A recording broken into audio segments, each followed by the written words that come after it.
4 seconds. That is all I had before 11,000 people died in front of me, and I made a choice that ended 900 years of peace. My name is Daniel Marsh, and I was a liaison officer on a ship so old that other crews laughed when they saw it on their scanners. The Persistence was not built for war.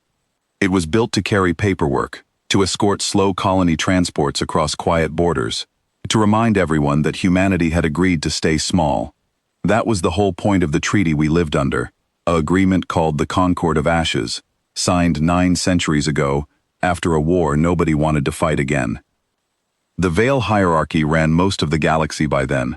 They had bigger fleets, older cities, and a habit of looking at humans the way you look at a dog that used to bite, but has since been trained. They were not cruel about it. They were worse than cruel. They were bored by us. 900 years of calm had convinced them that humanity had nothing left worth fearing. I was escorting a colony transport called the Meadowlark that day. 11,000 people aboard, families mostly, moving to a new settlement near the edge of Coalition space. Nothing about the run was supposed to matter. I had done a dozen just like it. I remember drinking cold coffee and going over cargo manifests with a woman named Ellie Barrow, our ship's navigator, who kept complaining that the coffee machine was older than both of us combined. Then the sensors lit up. A Veil dreadnought called the Solemn Correction dropped out of the dark less than 200 kilometers from the Meadowlark. It did not hail us. It did not send a warning. Under the treaty, that alone was already a violation, but treaties only matter to people who still believe in consequences. Ellie looked at me, and I saw the exact moment she understood what was happening before I did. They fired without a word. I remember the sound the ship made when the first volley struck the Meadowlark's outer hull, a groan so deep it felt like the whole universe had exhaled. Alarms exploded across every console. Ellie was already pulling up shield diagnostics, her hands moving faster than her voice could keep up with. Hull breach in the lower decks. Life support failing in 3 sections.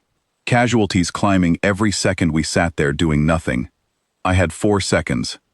That is what the tactical display told me, counting down in a small red number in the corner of my vision. 4 seconds before the Meadowlark's core containment gave out and took everyone aboard with it. Under the Concord, I was not supposed to be capable of stopping that. The Persistence carried exactly one functioning weapon, an old railgun system so outdated that the Veil had stopped bothering to scan for it during inspections. It was there because regulations required every escort ship to carry something, and nobody had thought to remove it in 300 years. It was, by every modern standard, a decoration. But I had trained on systems like it. Before I was a liaison officer, before I learned to smile at Veil officials and pretend humanity was content with its small corner of the stars, I had studied the old doctrines, not the doctrines of numbers and firepower, because we never had those anymore, the doctrines of precision, of finding the one place a much bigger ship could not survive being hit. Ellie shouted the countdown. 3 seconds. I found the dreadnought's command spine on the display, a narrow structural line running through the center of its hull, the place where every system that mattered was routed together. The Veil had not reinforced that section in 3 centuries because nobody had threatened it in 3 centuries. Why would they? Nobody fired real weapons anymore. Nobody except us, and we were not supposed to remember how. 2 seconds. I locked the railgun onto that single point, not the hull, not the engines, not anywhere that would have killed the crew inside, just the spine, just the one place that would silence the ship without silencing the people in it. 1 second. I fired. The recoil rattled through the Persistence, like the old ship was as surprised as I was. For a moment, nothing happened, and I thought I had missed, that all those years of studying doctrine nobody used anymore had been for nothing. Then the Solemn Correction went dark, not destroyed, not broken apart, just dark, every system along its spine failing at once, engines dead, weapons silent, 4,000 crew inside, suddenly adrift, and completely unable to do anything more. The Meadowlark stopped taking fire. Ellie was staring at me like she had never seen me before. Maybe she hadn't. I had spent 3 years being the version of myself that treaties required, the calm officer who filled out reports and smiled through inspections. She had never seen the part of me that remembered what precision looked like. I did not have time to explain it to her, because within minutes every channel on the ship was full of noise. The Veil were already broadcasting their version of events, calling it an unprovoked attack, trying to make the story land before we could tell it ourselves. It did not work, and it did not work for a reason that had nothing to do with speed, and everything to do with the recording itself. Every ship with a sensor array capable of real analysis could see exactly what had happened. One shot. One precise, deliberate shot aimed at a single structural point, designed to disable without killing. Not a desperate spray of fire from a cornered crew, not blind anger. A response so controlled that anyone who understood tactics could see immediately it had been chosen, not stumbled into. That was the detail that changed everything. If humanity, after 900 years of being called weak, after 900 years of carrying nothing but an outdated railgun on an outdated ship, could still produce a shot like that in 4 seconds, then the treaty had never done what everyone believed it had done. It had never made us harmless. It had only convinced everyone else that we were. The story spread faster than any ship could travel. Other species began asking questions nobody wanted to answer. If humanity had been holding back the entire time, what exactly had the Concord of Ashes actually been protecting the galaxy from? Not us attacking anyone. It had been protecting the illusion that we had nothing left to hold back with. I was called before a coalition review board 11 days later. Ellie came with me, though she did not have to. She said someone needed to be there who had actually watched it happen, someone who could describe the 4 seconds without turning them into either a declaration, excuse, or a boast. The review room was full of representatives from a dozen species, most of them Veil, all of them wanting to know the same thing. Had I intended to break the treaty? Had I meant for this to be the moment 900 years of careful balance came apart? I told them the truth. I had 4 seconds to decide whether 11,000 people would live or die, and I made the only choice that let both things be true. The ship stopped, and the crew inside it spared. I had not been thinking about treaties in that moment. I had been thinking about the woman in cabin 14, who had shown me pictures of her children an hour before the attack started.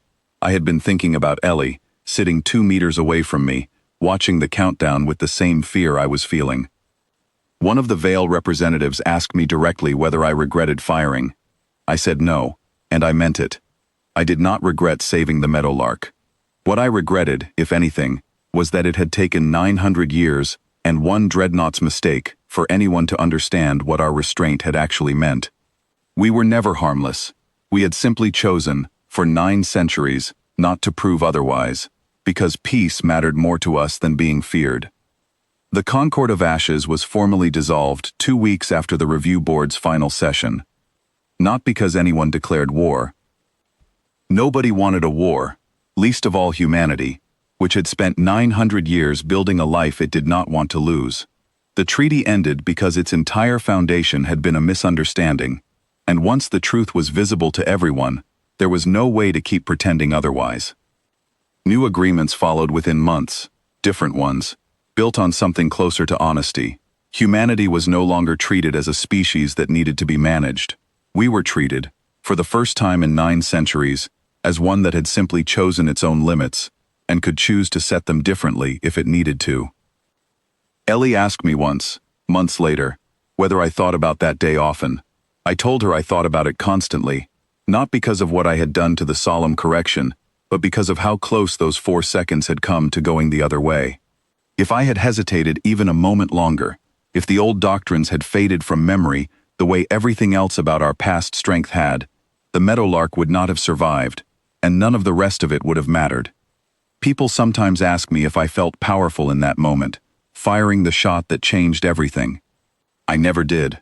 I felt afraid, and precise, and desperate to be right, because being wrong meant losing everyone aboard that transport. Power was never the point. Precision was. Restraint was. Choosing the smallest possible action that could still save the people who needed saving. That is the part the recordings never fully captured, no matter how many times they were replayed across 100 worlds. Everyone saw the shot. Almost nobody saw the 4 seconds before it, the fear, the calculation, the refusal to let panic choose for me. 900 years of peace did not end, because humanity wanted to prove something. It ended because, for 4 seconds, we had no other choice. And it turned out the choice we made was one we had always been capable of making. We had simply never needed to, until the day someone decided our patience was the same thing as our limit. They were never the same thing. They were never even close.